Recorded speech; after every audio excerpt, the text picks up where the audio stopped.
Awareness is the greatest mental skill you can have. It's a superpower because through awareness, you have choice. Through choice, you have power. Through power, you can create change. Hello there, it's me, Steve Malla, and welcome in to Growth Ready. On this episode, I'm excited to welcome in the performance architect Jason Sousa to help us better understand the role that pressure plays on us.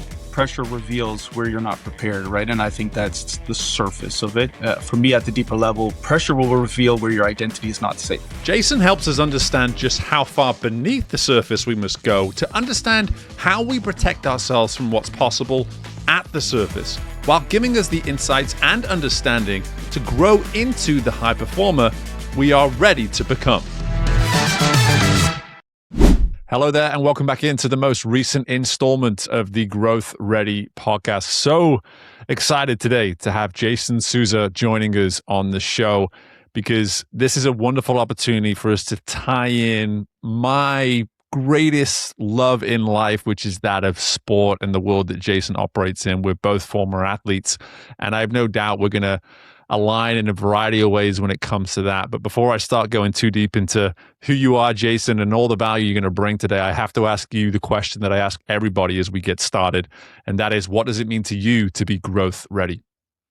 Yeah, great question. And thank you for having me on the podcast, Steve. For me, being growth ready is not just in terms of being ready, but to set that as your actual goal and your objective. Because when your goal becomes growth, there's no end in terms of your potential, and it always puts you into this state of excitement, because whether you win or you lose, you're always growing. And so I always like my athletes to have that as an objective. Okay, endless growth. So that's what it means to me. Be ready for endless growth. I love that you went straight to the goal. I think this is I've asked this question now, closing in probably over a little over 100 times. And so for me to actually have someone go directly towards making it the goal and finding that comfort as well. And I'd love to start here, the comfort around the endless piece too, because athletes, they work on time, they work on wins and losses, they work on black and white. And you're telling me that there's a world that we need to step into that is, in fact, endless. So when you're working with an athlete, how on earth do you get them comfortable with this notion of endless being the goal? Yeah, great question.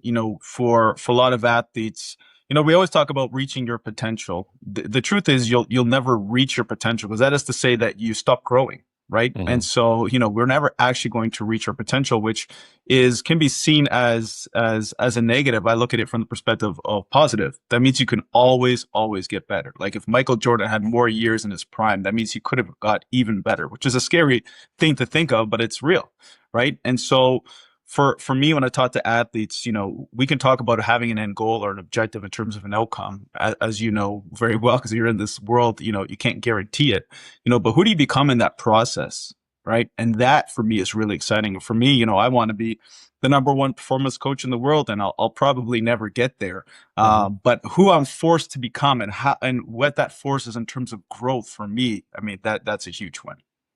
Yeah,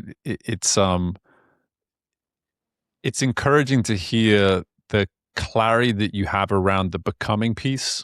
For me, I always find that in the corporate space, people want the tangible return presented at the outset. They need to know that this is going towards a finish line of some sort.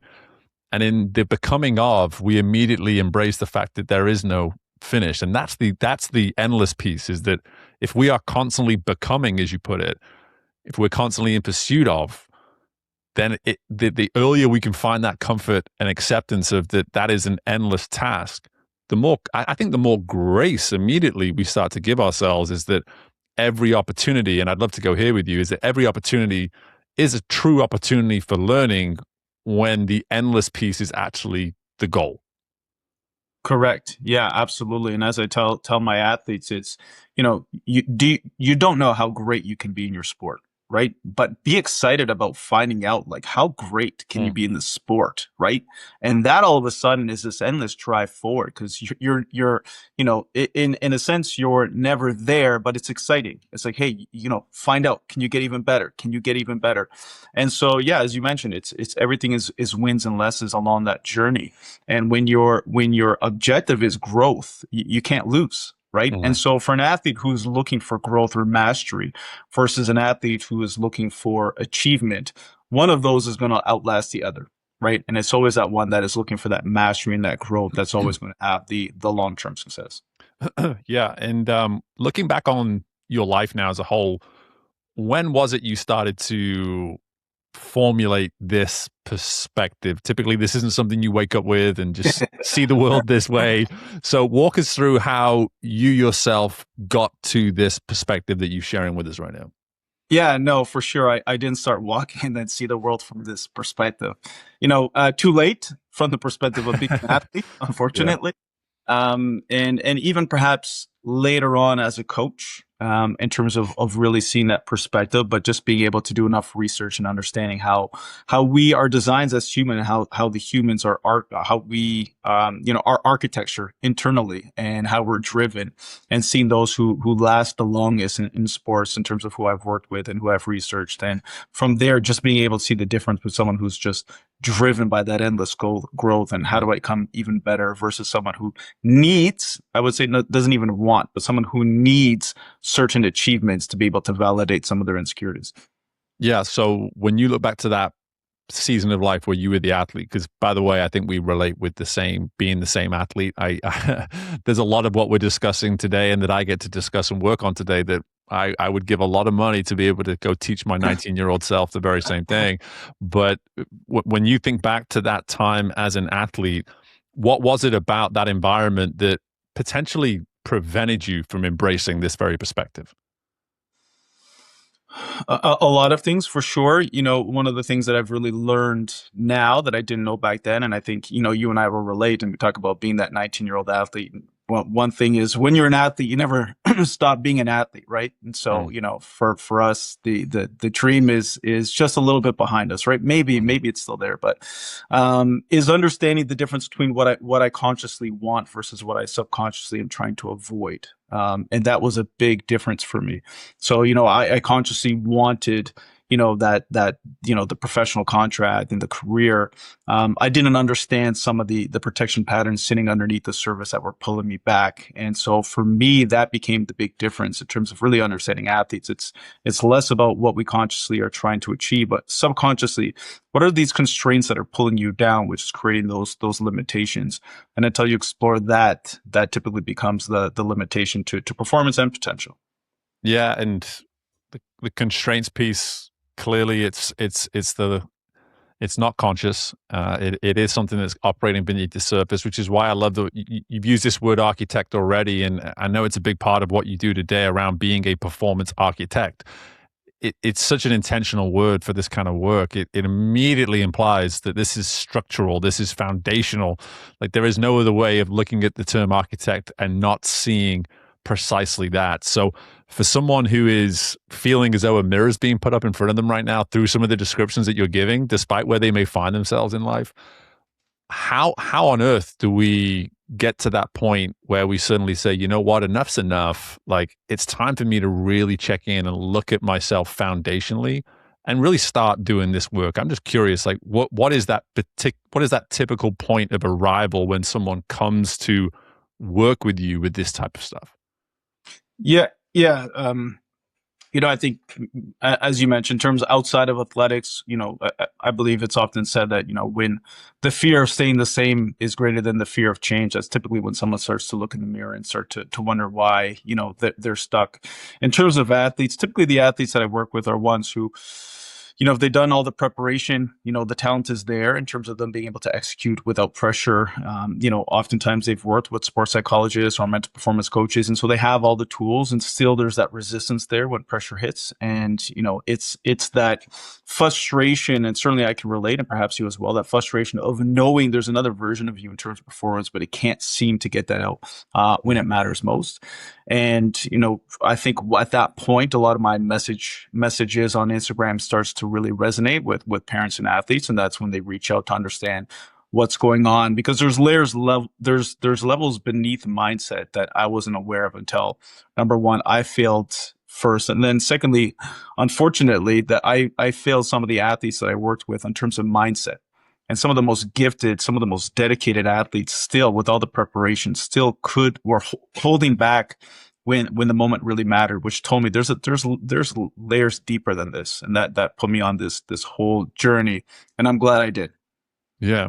Yeah. And it's a really hard awareness to sit with for probably anyone. I was about to say most people, but I'd have to assume anybody to just simply know that there's another version of you that you can't seem to access. And I think for me, when I think about our listeners, when I think about those that I've come across, and when I think about myself, like that is a reality. That is a gut check that is so hard to sit with. And I, I mean, I want to learn from your perspective, but I feel like we probably sit with that for too long. Like it rarely do we have that awareness and then immediately go find a Jason Sousa the very next day. Like we sit with it for a long time.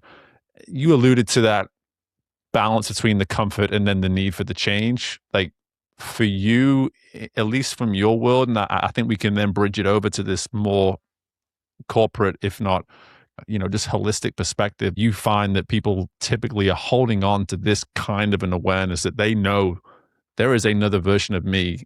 And for whatever reason, for the life of me, I can't seem to access that version of me. Yeah. For a lot of people, never. Mm, Unfortunately, I think for a lot of people, if as I start to understand us as humans a little bit better, oftentimes we get so stuck in the story that it no longer feels like a story. It starts to feel like our truth, and we lack the awareness to see the difference. And even for a lot of the athletes that come in, they understand that there's this barrier in terms of performance, but they lack the awareness of why and what's going on, and the understanding of the patterns that they're seeing, like the patterns that we have. They're not random, right? All these patterns that keep showing up, they're trying to give you some information. But when you're so consumed with, the way that I think is me or the way that I feel is me, it's hard to create that separation. So a lot of people never get to that place, I would say. And only mm, from, I don't know if I didn't do the research and go through that journey and be very intentional about reading the books that I did and some of the courses that I did, that I would be in this place myself. So mm, in terms of where that point is, you know what? That's a hard question. Maybe yeah. I'll throw that one back at you. When was the point that you started to become aware of that? Yeah, and I love when a guest does that, because for me, as I'm speaking through this with you, I'm immediately internally reflecting as well, and for me, it took me getting to that point of I became kind of sick and tired of the result. It wasn't as much about the awareness of me knowing I had another version to get to. It was the fact that by me settling for that version, the results that I was getting from that version was so unfulfilling. I was seeing Mm. firsthand that as we put it, like my potential is something I can't reach. But going back to when I was 8 years old in school, I was being told, "Oh, you have such great potential," and Steve seems to be just not fulfilling his potential. And and I don't want to make this into a documentary on Steve's childhood. But the point I'm making is that we build up the concept of potential in our minds. And sometimes it can seem so massive because of the influence of others around us that it almost is enough to deter us from even pursuing it in the first place. It's almost Correct. overwhelming. We don't know where to start. And so for me, I needed to come to that realization as I did probably around 5 or 6 years ago, when I felt as though the results I was getting from life were far beneath the results that I was capable of achieving.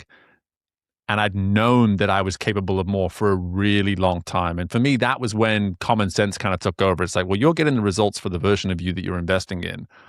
What would happen if you were investing in a greater version of you?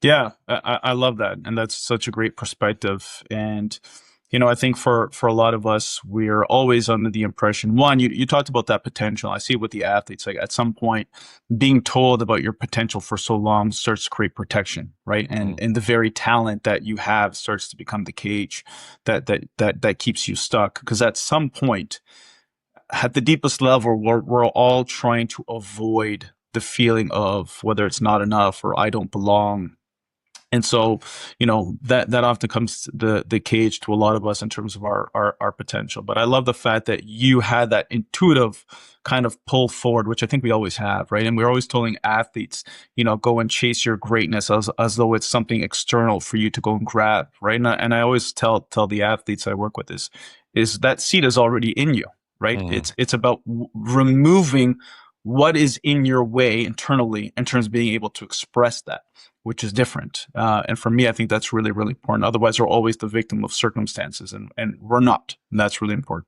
Yeah, I'm going to need you to elaborate more on this idea of potential can become a form of protection, because I found myself very convicted in that moment when you shared that. I just sat here thinking, yeah, like even that little story I told you in my childhood, it's just like I always had that to fall back on. Like everyone was telling Steve, hey, you're going to do great things. You're going to be this, you're going to be that. And it's just like, okay. But then at what point is that in itself protecting you from where it is you're trying to go? And maybe I'm misunderstanding what you mean by that, because I would love for you to further expand upon that. I think that's something that our listeners need to better understand. No, we're on the same page. So, for you as an example, being told, in terms of, you can be great and you have the potential to be great. At some point, your system learned that, well, if I'm not great, that means that I failed. And if I failed, what does that mean about me? That I'm not good enough, I'm not worthy, right? And that feeling, in terms of the way that we're wired, in terms of human, is such a dangerous feeling in the sense that it feels unsafe, that you start to create these adaptations in terms of how do I avoid that. And for someone like yourself, if I have to be great, the idea of me not being great becomes scary. And so how do I protect myself from that? And so in a sense, I don't go all in, for example, because if Mhm. I go all in and I fail, that what does that mean about me? And I don't Right. want to experience that. And I see this all the time. We intentionally hold ourselves back because the idea of going all in and falling short is worse than holding back and thinking, well, I still have potential. Yeah. Yeah. I'm so glad that you helped us better understand that, because for me, it immediately allows me to just go to my time in coaching of swimming as well. And I think back to, and I've as I've done this work around building out who I am and what I do today, it's amazing to go back and look at the coach that I was in that world of sport, because what I always found fascinating was that I would always get athletes would see me just lose my temper at certain points, you know, typical stereotypical coach. But it was never because someone wasn't trying hard enough or someone did something wrong. It was because I saw someone choosing to not pursue their potential. That's what would crush me as a coach. I would just feel it in my absolute core, is like, you just made a choice there to settle beneath a standard that I know, and because you've shared with me, you're capable of upholding. And that would always kill me as a coach. Maybe I could have communicated that better at times. However, that I saw so much evidence of this, Jason, over my time as a coach, is that there is that protection mechanism that an athlete with the talent, with the potential, and even the desire to achieve it can still be guilty of falling into some of those protection behaviors, if you will. Yeah, absolutely. And I would even argue that it's not a conscious choice; it's a subconscious constraint, right? Mm. And so, like, we don't understand it, but for every, I use athletes because I work in the world of athletics, but for all of us, within our system, there's already a threshold in terms of how much exposure feels safe to us based on certain things that we've registered, right? And so we will come up to the point of failure or the point of judgment or the point of disappointment up until that the system says, hey, there's our threshold, and it will start to intentionally pull you back in different ways, right? And that might look Mm. at terms of like, I drop my standards, or they seem to be lacking discipline and on the surface. So we always look at the surface and we get angry at the surface, but then we try to manage the surface. Like, well, you lack discipline. Let me give you more systems. My world is what's causing you to lack the discipline in the first place. Let's dive into that, because that's the root. That's the root that I want to get to. I don't want to just manage your symptom. I want to get to the root of why that symptom is there in the first place.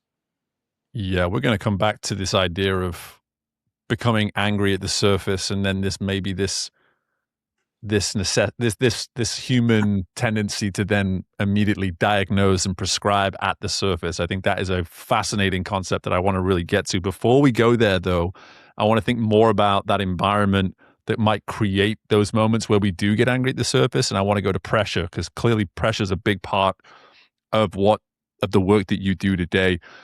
Walk me through just conceptually, like, I think, because it's one of these words, Jason, where you hear it all the time. You can't handle the pressure. Mhm. Help us maybe better understand when we use a term like pressure, what are we actually saying? Like, what does pressure maybe represent in terms of the environment within which we might be feeling it, if you will? Yeah, for me, pressure, we're often told pressure reveals where you're not prepared, right? And I think Mhm. that's the surface of it. For me, at the deeper level, pressure will reveal where your identity is not safe. Okay. Mhm. And so, and I'll give you an example. If it was just preparation, like me, for example, I'm a terrible golfer, right? I'm a terrible golfer. But if you put me on the PGA tour, I wouldn't feel any pressure in terms of I'm unprepared for it, right? In fact, I'd feel less pressure than those there. So it's not just in terms of preparation, right? It's my identity feels safe. I have nothing to lose there. My worth is not on the line. My sense of belonging is not on the line. There's nothing there that would be registered as unsafe. And Mhm. oftentimes, in terms of confidence, my favorite definition of confidence as it relates to performance is confidence is a permission slip that your nervous system gives you to just fully express what you're capable of. Hmm. That's it. And if it doesn't think you're safe based on the story that you're stuck in, it will not give you that freedom, which is the very definition of us going into a protective state. Mhm. I'm so glad I asked that question. For me, honestly, like to hear you describe pressure is a revealing of where identity isn't safe. And by the way, we don't only relate in a variety of other ways that I was already aware of. We also relate in terms of our perspective on golf too, in terms of our our personal abilities and how we treat it. It's why I never get angry on the golf course. I'm like, I don't put the work in. Like, I don't, why would I be angry about an outcome when I'm not putting the work in on the front end?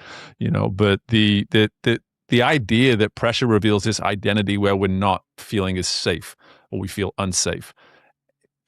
Anyone listen to this now as a leader, an aspiring leader, anyone listen to this as a business owner or an aspiring business owner, I think you are speaking to them so directly right now in such a wonderful way for them to immediately appreciate where the work begins, because that's where I was hoping we would go by me asking that question. Is we're reinforcing where the work needs to begin when we look at pressure the right way. Am I getting that right? Correct. Absolutely. Yeah. Yeah. Yeah, and I'll use an example of an entrepreneur that I do work with in terms of a Mhm. business owner, and he's one of those guys, which I'm sure relates to a lot of your listeners in terms of I can't slow down, I got to keep going, and I'm highly driven, and for him, his discomfort, or his pressure wasn't doing more work, right? We always think when we talk about like you have to get uncomfortable, so we just put in more work, like I'm gonna do it, I'm gonna do it. For him, his opportunity, his discomfort, his pressure was letting go. It's like you Mhm. want to grow, but you're not comfortable letting go of such control. And why do you need such control? That's not a standard. That is a coping mechanism for a place that you're not safe. And so the moment you're able to get uncomfortable with letting go is the moment you're going to grow. And that's the real discomfort, right? Can you sit with that discomfort? Because you can work 18 hours a day. I know you can. Mhm. Can you work 8 hours a day and let some of the other people take some of the load off of you? That is discomfort. Yeah. That's so good. And it allows me now to come back to this idea of how we might get angry at the surface and then diagnose what's happening at the surface, and the need for us to really consider more those levels beneath the mindset. And so help us understand, because it sounds as though you're using mindset as a tool that operates at the surface. And so when you put it that way, help us and our listeners better understand what are some of those other levels that are going on beneath the mindset itself. Yeah. So oftentimes we look at, in terms of corrections, we look at, behaviors. What are the behaviors? And let's try to change the mechanics or the systems. And then beneath that, in terms of your perspective. So let's change your mindset as an example. But even further than that, there's all these other layers that are going on. And so at the deepest level is that subconscious identity of not who do you think you are, but who did you become to feel safe first and foremost, because that's sitting in your system. And whether you realize it or not, from there, your system, when I talk about your system, your brain is always, designed for protection before performance. And so it's always looking to keep you safe in terms of physical harm, but also in terms of maintaining the identity that has always kept you safe. And so your brain is always scanning. And anytime there's a threat to that, that's going to activate a sequence. Your nervous system is going to activate. You're going to feel in terms of somewhere in your body. You're going to get flooded with certain emotions, typically fear, doubt, anxiety. And then at that point, your mind begins to narrate based on protection. And that's what I say in terms of reverse engineering all of these things. It's when I meet with an athlete and they start to, before they even speak to me, I can tell them what their mind is telling them in certain situations, right? Mm-hmm. Don't mess up. This is a huge moment.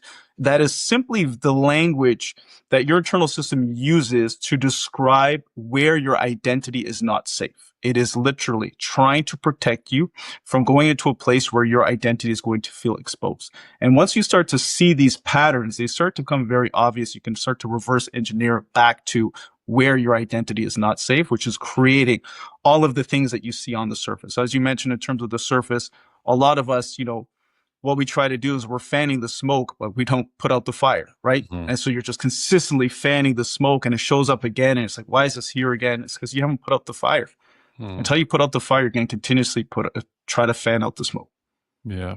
Yeah. It's one of the hardest things about this discussion so far, Jason, is I keep writing down like 3 or 4 notes every single time you answer a question. And I want to go in 3 or 4 different directions every single time you answer a question. But I'm going to try my best here to stay on this idea of protect over perform, because I think that really speaks to our listeners. Because from how I understood what you just said, there is this idea that we have evolved in a way where we would rather protect than we would rather perform. Am I getting that right?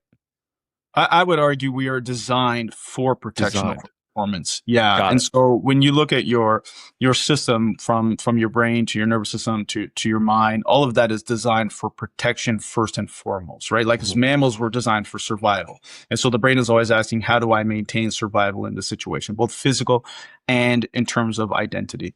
And whatever identity we first developed, even when we're younger, right? There's certain things registered in us in terms of we need belonging, we need a sense of connection, we need a sense of certainty. Anytime those get triggered, it creates an emotional imprint within us, and that we start to, as young kids, that's an uncomfortable feeling. We start to internalize that. I don't want this again. How do I avoid experiencing this again? And what does this mean about me? And that starts to form the adaptations that you start to see in terms of behaviors, right? And so when you look at someone who's a perfectionist, as an example, that's not a standard that you chose. That was somewhere along the line you adapt to the idea that it does not feel safe to make mistakes, and I don't want to be judged, and I don't want to feel unworthy. And if I can just be perfect, maybe I can maintain that sense of belonging, that sense of worth, which feels safe within me.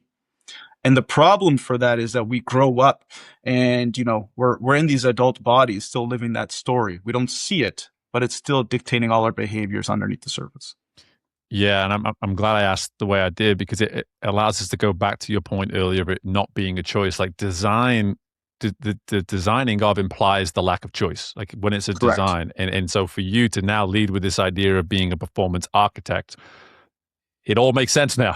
It all makes sense in terms of just the idea that if we need to go to the heart of the actual design, the design that, from what we're learning here, happened without really our control. It happened Correct. mainly because of our circumstances and our environment.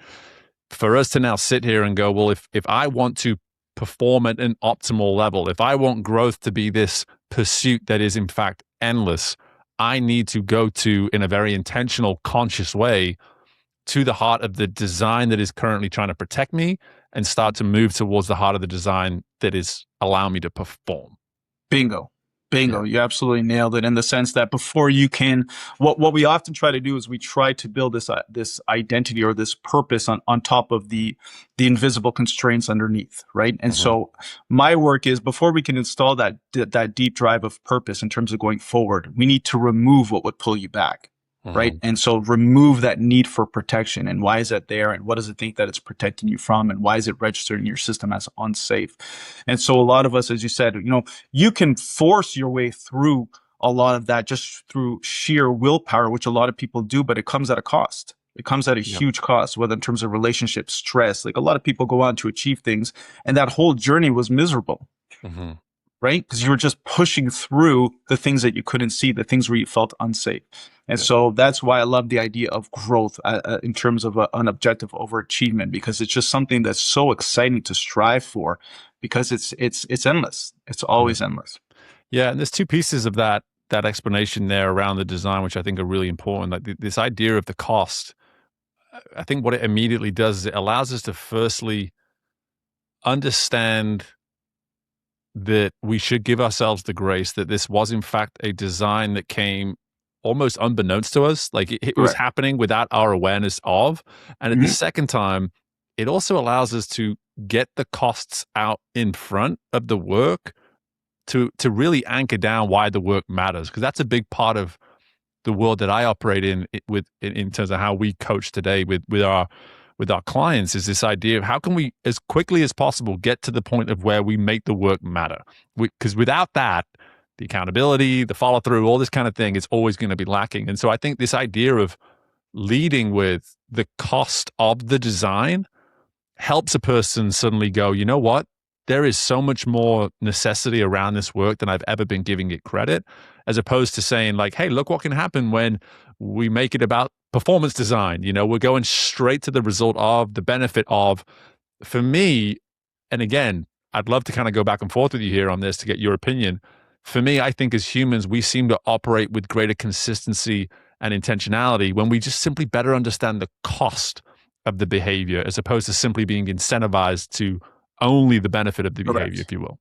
Absolutely. Yeah. And one of the most important things for me, if I'm working with a client, is I don't fix clients. To suggest I Right. fix them is to suggest that they're broken. It's like, no, Yeah. in fact, I'm going to show you're working exactly the way you were designed to as a human being. It's just that no Mhm. one has ever taken you through that step to understand it. And so now you feel like you're a victim of circumstances. No, if you understand the architecture of humans, you'll understand exactly why you're where you are. Mhm. And so for me, that's really, really important, because we're under the impression that when someone holds back or they fail, it's a character, it's the failure of character, right? It's a character flaw. For Yep. me, it's no, that's the success of architecture. That's success of biology, right?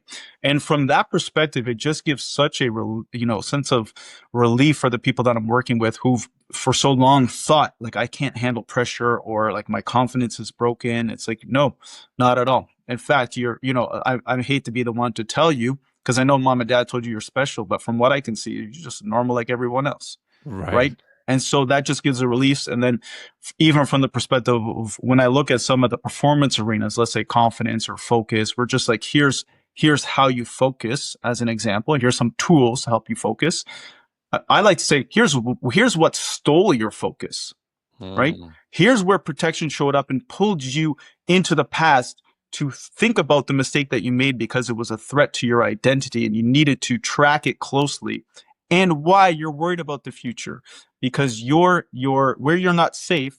Your protective system has already projected the worst case scenario in relation to your identity to save you from that.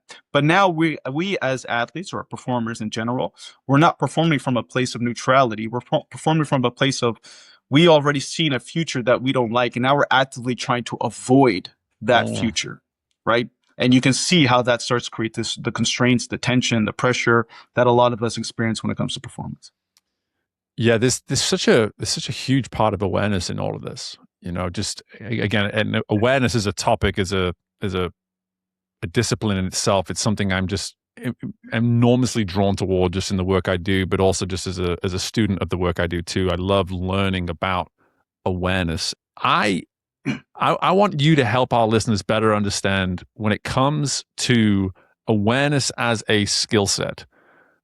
Why is it we need to make it a skill set? Because the research that I've read is that 90% of us think we're aware, and yet only about 10% of us actually are. And so, for you in your work, what does awareness do for the person that you're working with? And then maybe that can help our listeners understand as to why we should even be prioritizing the development of awareness as a skill in itself. Yeah, for me, when you talk about awareness, I say this all the time. Awareness is the greatest mental skill you can have. It's a superpower because through awareness, you have choice. Through choice, you have power. Through power, you can create change. But it all starts from a place of awareness. And one of my favorite quotes is one by Carl Jung, which is, until you make the unconscious conscious, it will direct your life, and you will call it fate. And, that is really the reality of most people, is that they're completely, uh, you know, um, unaware of some of these subconscious constraints as we talk about. And so the patterns show up and they just think that that's who they are, their limitations, or that's just the way that the dice rolled for them in particular. But that's not the case. And so in terms of awareness, again, I think we do such a poor job of actually showing, educating people in terms of how we're designed. Right. Mhm. And so, even from the perspective of, your thoughts, I often, when I talk with athletes in the first conversation we have, and we start talking about their mind and the narrative in their mind. And I ask them, I was like, did you think that was you? And they're like, yeah. And, I'm like, no, that's not you. Mhm. And they're just blown away. They're like, what? I was like, no, that's not you. And then I start to tell them, is this what it's saying? Yeah, makes a lot of sense based on some of the constraints that you have here and some of the areas you need to protect. It's just saying whatever it has to say to protect you. Mhm. Just like your mom and dad said whatever they had to say to push you forward because that's what they wanted.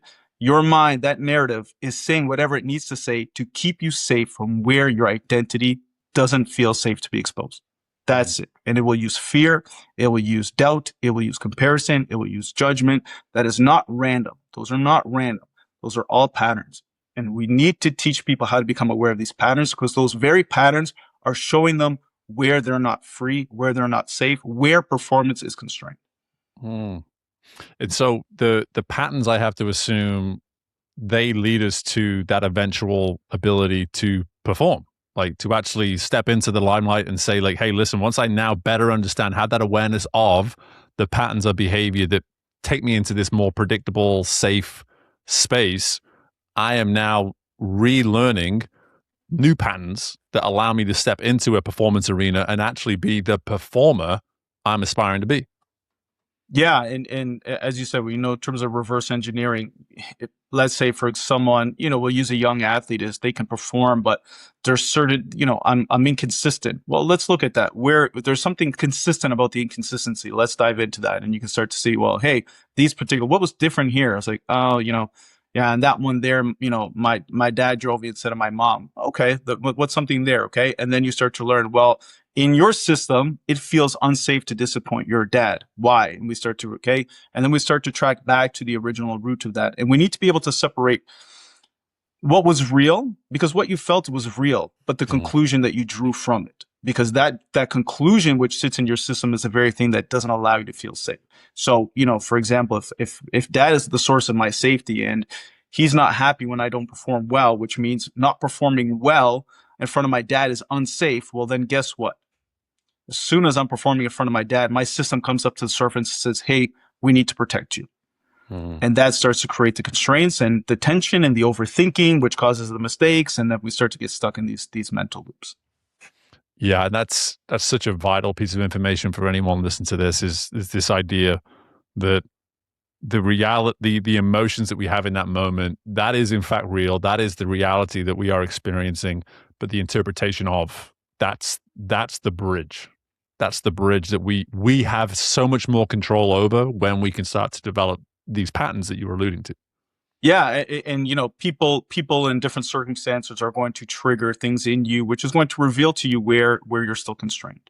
Yeah. And so emotions. There's no problem with the emotion itself. It's the the charge of the emotion or the conclusion, the story that's attached to that emotion that's creating the problem, right? And so you Mm. can have a little bit of fear and doubt, and that's all part of being human.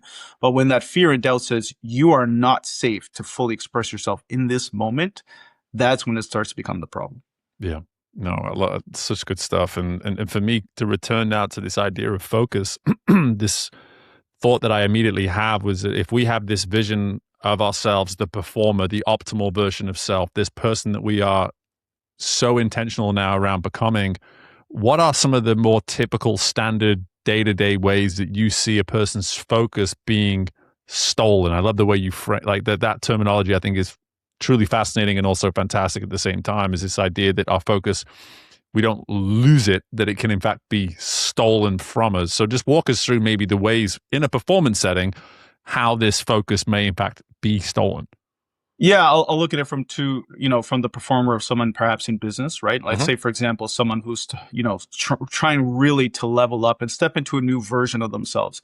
Essentially, what you're telling your system is designed for safety first and foremost, and it's looking for things to stay familiar. So the moment you tell your system, I'm going to start to level up, your system says, well, that's not the version of us who stayed safe. Okay. And so it is literally going to create different constraints. And so that might be, in terms of procrastination or convincing you, to scroll through your phone. Like you're about to go do something new and it's like, just scroll through your phone and you think that's just you or bad habits, but that's a very intentional protective mechanism keeping you from being able to grow into the next version of you, which is unfamiliar, which is unsafe. Ultimately, our system wants safety. And so we think that, we start to create these bad habits, but a lot of that is very intentional.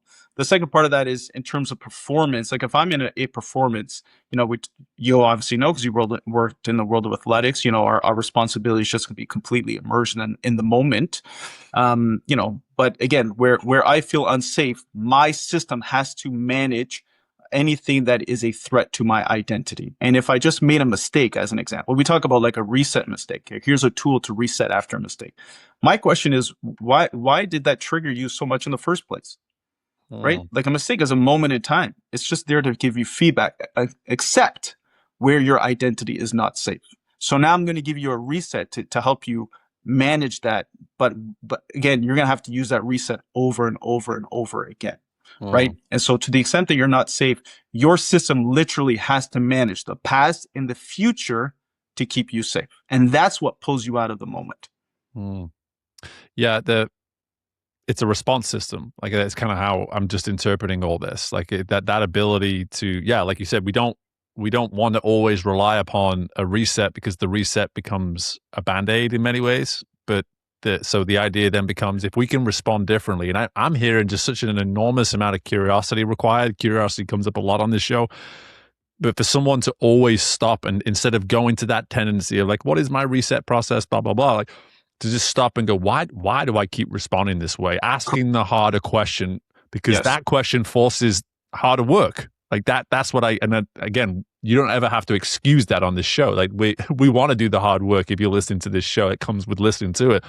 So for me to actually get to that point of, as we're talking here, it's like the acknowledgement that there are methods at the surface that we can utilize to move from a moment in time to the next moment in time. But for holistic growth to happen consistently over time, that ability to lean in and ask the harder questions sounds like a massive part of this. Yeah, you nailed it exactly, right? And going back to that procrastination, someone who consistently procrastinates, right? We're like, oh, well, try this, in this 5-step process, and maybe it's this 3-step process. Try this one here. It's different systems, again, managing different ways of managing the symptoms. It's what's creating that procrastination in the first place, which at a deeper identity is that you don't feel safe. You don't believe that you can step into this version. And so your system is literally going to create the very circumstances to keep you small, to keep you safe. Okay. We are designed for protection first and foremost. We crave that purpose, right? And I often talk about a separation between who you are, in terms of the heart and soul of who you are versus, the protective system of who you are. And that system is designed to keep you small, to keep you safe. It doesn't care about your goals. And then you have this other part of you that is intuitive, as you talked about in terms of your experience and wanting a little bit more. And that for me is the internal battle that we face. We tell athletes all the time, it's you versus you. And that's wonderful. But what does that mean? Right.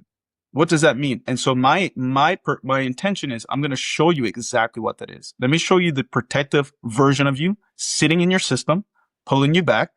Let me show you the purpose-driven version of you. And let me show you where that internal battle shows up in your self-talk, in your perspective, in your focus, in your confidence, in your resilience. I'm going to show you where it shows up in all the different arenas so that you understand what would intentionally hold you back, how to intentionally win that with purpose so that you can become someone who's wired for purpose, because right now you're still wired for that protection. I mean, there's fewer better ways for us to potentially close this discussion out than that little summary right there, quite frankly, Jason, because this idea that, because again, it is so cliche in the world of sport, like, you know, every day it's you versus you, you're your biggest competitor, man in the mirror, all this stuff. And I always appreciate when people just kind of call it for what it is. Like, what does that actually mean? Like, my big terminology in the world of sport is trust the process. Like, I always push back and say, what the hell does that actually mean?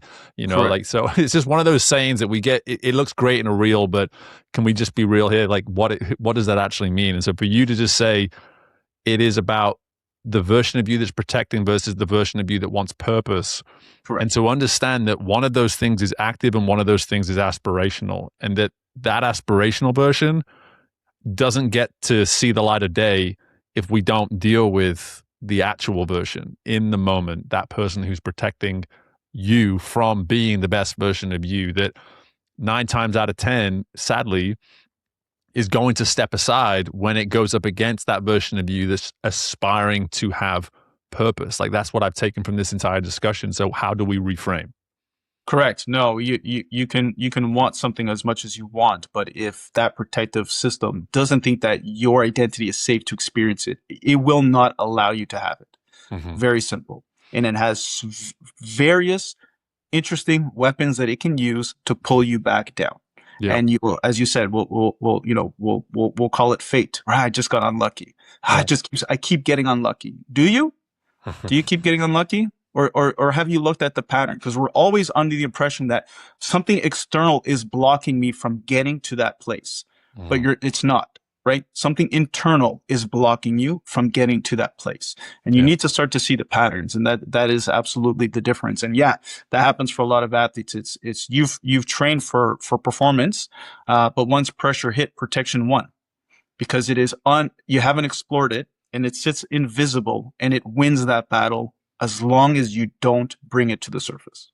Yeah, such good stuff, man. And we've hit our listeners with so much information here. And so I would love for you to maybe just, if there were a starting point with any of this, like if you could just say, start here when it comes to this kind of work. If someone was to try to get practical with this kind of work effective immediately, what direction are you sending them in right now? What might be a good 1 or 2 steps for them to maybe start with? I would say start to track, when your mind gets loud, and start to track the things that it says to you, and track when you get emotionally triggered and what were the circumstances for that. And anytime your nervous system activates, like all of those is not random. Those are all because your system believes in that moment you require protection. And when you feel that, and when you think that, my question would be, what does my system think I require protection from in this moment? I'm afraid to fail. I'm afraid to be judged here. I'm afraid to have that conversation. That will start to reveal some of the areas where you're not free, where you don't feel safe. So the bigger question is not, why is this happening to me? Which is what we typically ask. Yep. The question is, what does this situation think that I need protection from? I'm glad you said this. I'm glad you said the question for a second time so that anybody that went to go grab a pen doesn't have to rewind and listen to you say it again. So you got that question, folks. And it's a great question. It's going to help with awareness. It's going to help with you simply getting a feel for if there were a level of performance that I'm trying to access how adamant am I about answering that question, about collecting the information I need to that's necessary for me to make those initial steps, knowing that at every single juncture, every time you make that step, you're probably going to have to ask that question again. The stakes went up, the development went up, the expectations went up, everything keeps going up. So that's an evergreen question, which I love about it, so that you can keep coming and revisiting this idea of shifting from the protector to the performer, to the person of purpose. I love it. You nailed it. I couldn't have said it any better. So thank you. Yeah. So, man, listen, I knew this would be good. This is a page filler. I always say to folks, like, I'm always taking notes, and sometimes I will fill a page and need to sort of turn up the page at the bottom and write a few notes on the back of it. This was one of those episodes where I ran out of page on one side and needed to move to the second. And so I just appreciate the generosity of insights. But Jason, before I let you go, please let our listeners know if they want more and more of Jason Sousa, where we might go for that. Yeah, I typically share all my stuff on Instagram, which is Jason A. Sousa or Coach J. You can find me, or also known as the Performance Architect, as you mentioned. I also have a website, which is getyourmentaledge.com, where I have a lot of information in terms of how I help athletes, and hopefully one day I'll get to share my message on bigger stages and be able to connect with your audience a little deeper.